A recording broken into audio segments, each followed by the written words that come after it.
L'image du jour, c'est celle qui réunit Raymond Kopa, Jean-Marc Guilloux et Laurent Viot. 3 joueurs emblématiques qui ont respectivement marqué l'histoire du club d'Angers SCO dans les années 50, 70 et 90. 24 heures avant la grande soirée qui se déroulera à la salle Amphithéa à l'occasion du 90e anniversaire du club angevin, Raymond Kopa, Jean-Marc Guilloux et Laurent Viot se sont retrouvés ce matin dans les locaux de notre chaîne pour l'enregistrement de l'émission Foot Foot présentée par Thierry Lardeux. Une émission que vous pourrez suivre dès ce soir à 22h45 sur Angers 7. Mais en attendant, nous vous proposons aujourd'hui dans SCO News de suivre les coulisses de cet enregistrement. Mais enfin, ils ne m'ont pas embrassé sur les lèvres, faut pas que j'exagère. Ah non, on n'est pas russe. Ça va. Il est 11h ce matin. L'idole des supporters angevins, Jean-Marc Guilloux, embrasse son ami Raymond Kopa, l'une des plus grandes légendes du football français. Même si les deux hommes se connaissent bien, ils ne se sont pas croisés depuis quelque temps. Alors à peine installés, ils commencent à parler. Ballon rond, bien évidemment. Ouf, oui, hein, ça fait un petit moment, hein, c'est pas vu. Mais bon, on s'est reconnu. Moi, je reviens, mais lui, il ne revient pas souvent. Non, on ne pourra jamais le perdre. C'est toujours un plaisir hein, de se revoir, de reparler de quoi? Vous reparlez du SCO ou bien d'autres choses? Du foot. Du foot. En général. En général, ouais, toujours intéressé par le foot.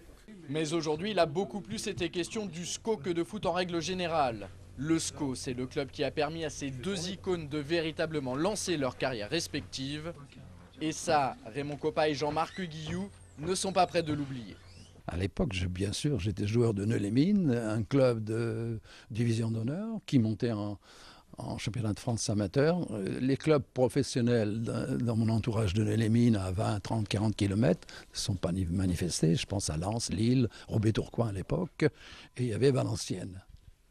Tout le monde me disait que j'avais des qualités exceptionnelles, mais personne n'est venu me chercher. Heureusement qu'il y a eu le SCO d'Angers. Ça a été mon premier club.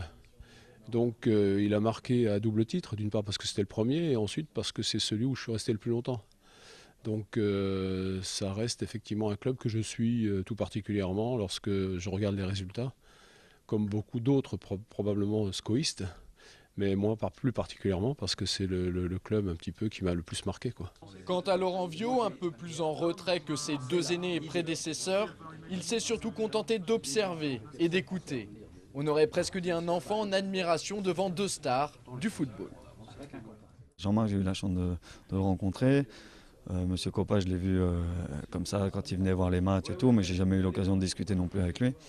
Donc c'est vrai que ça fait drôle parce que c'est quand même des gros personnages de la vie du SCO et puis c'est toujours intéressant d'écouter leurs anecdotes, leur point de vue sur l'évolution du foot et tout, c'est quelque chose de sympa, quoi. La suite, c'est tout à l'heure dans Foot Foot à partir de 22h45. L'autre rendez-vous, c'est bien évidemment demain soir avec la soirée exceptionnelle organisée pour les 90 ans du SCO. Une soirée au cours de laquelle tous les grands acteurs du club seront présents en plus des 2000 spectateurs. Il reste actuellement une centaine de places disponibles, alors dépêchez-vous si vous souhaitez assister à ce moment historique. A noter également que vous pourrez retrouver les meilleurs moments de cet événement sur notre antenne dès le lundi 16 novembre dans l'émission Sport 7 qui lui sera intégralement consacrée.